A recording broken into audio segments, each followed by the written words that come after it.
This is the Pin Power Podcast with your host, Kara Chase.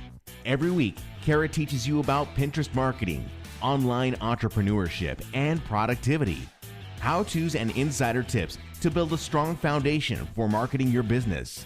You can read more about each episode over on the blog at karachase.com.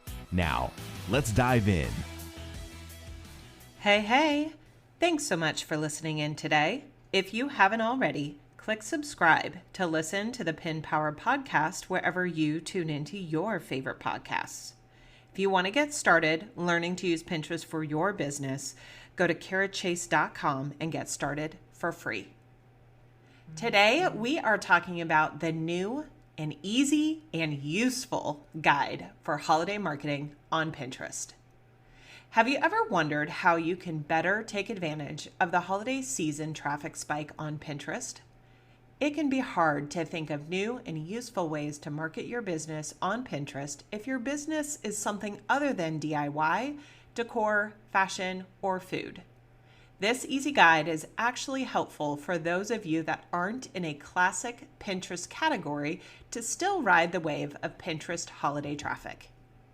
The holiday season on Pinterest is full of decor ideas, inspirational DIY crafts, and homemade comfort food recipes. Typically, the amount of traffic coming to Pinterest spikes during the holiday season, and searches for all things Christmas and the holidays start showing up in summer. One of the most common questions I get from members of Pin Power Method is how to take advantage of the seasonal traffic spike if their business doesn't relate to what we think of as those classic Pinterest categories. So what content do you have that's seasonal? Instead of thinking about your content or products in terms of what it is, think about it in terms of times of year. What I mean is, do you have certain content or products that you talk about during certain times of the year?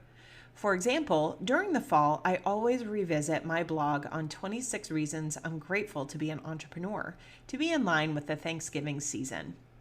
I also think in terms of what things I do when in my business, like staying out of my email inbox during the summer, taking time off during the holidays, or spring cleaning my Pinterest account.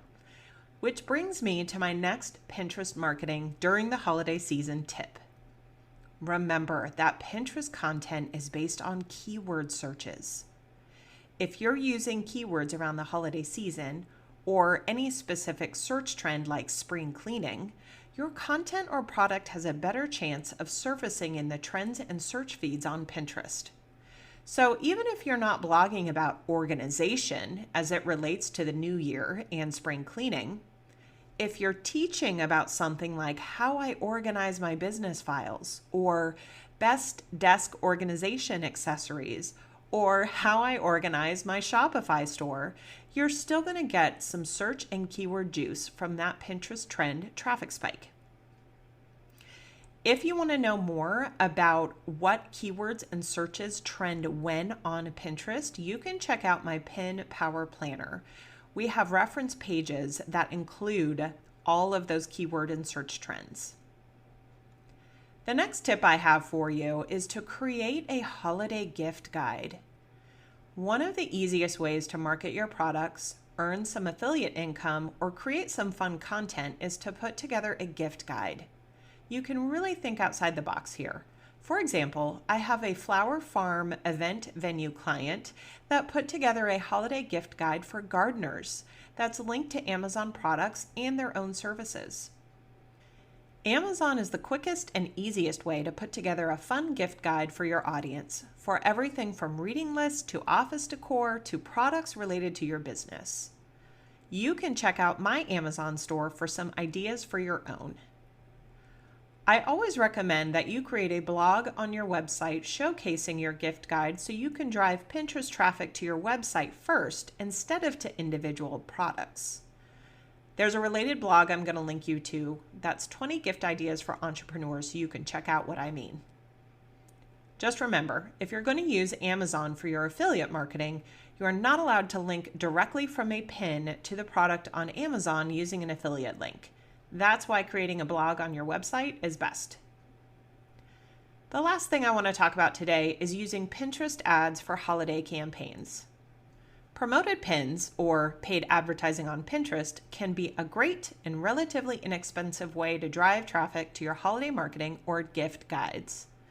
You want to keep in mind that Pinterest ads are a bidding system, just like Facebook, and competition can be higher during the holidays, meaning more expensive than other times of the year. You can run simple traffic campaigns, conversion campaigns, retargeting campaigns, you name it. Just make sure you are clear about your sales funnel and goals before you start spending money on advertising. I'm also going to link you up to a related blog that's a guide to effective Pinterest ads in 2020.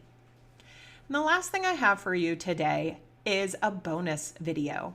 If you head over to this blog, I have linked you up to a YouTube video of a show that I did with the Tailwind team on creating seasonal Pinterest content no matter your niche. It's a good hour of ideas and content that expand a lot more on what we're talking about in this blog. If you're ready to learn more about using Pinterest to market your business, get started for free with the Pin Power Roadmap. It's a simple guide to help you go from confusion to clarity and create an organized system for your Pinterest marketing strategy. Thanks so much for listening today, and I will see you next time. Want to know more about Pinterest marketing for your online business? Head over to pinpowermethod.com, the first Pinterest marketing membership designed for entrepreneurs. We'll catch you next time, Rockstar.